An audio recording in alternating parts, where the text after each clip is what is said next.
Caralho, cheguei de manhã no hotel, tem um Tesla Cybertruck pegando fogo na entrada do hotel, caralho.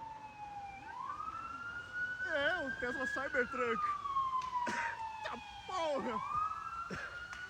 Caralho! Nossa senhora, que preju! Caramba!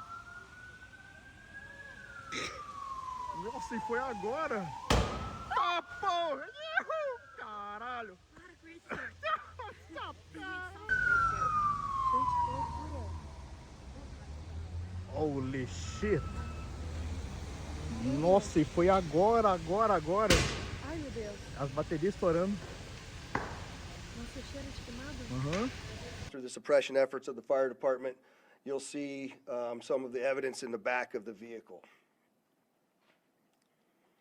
So those are gasoline canisters, they are camp fuel canisters, and large firework mortars.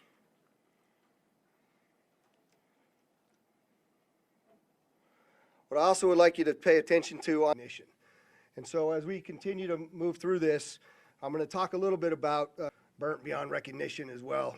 There's a SLR model B30 semi-automatic firearm, number of fireworks for AM. We know that he pulled into the Trump valet, and I believe we have a video.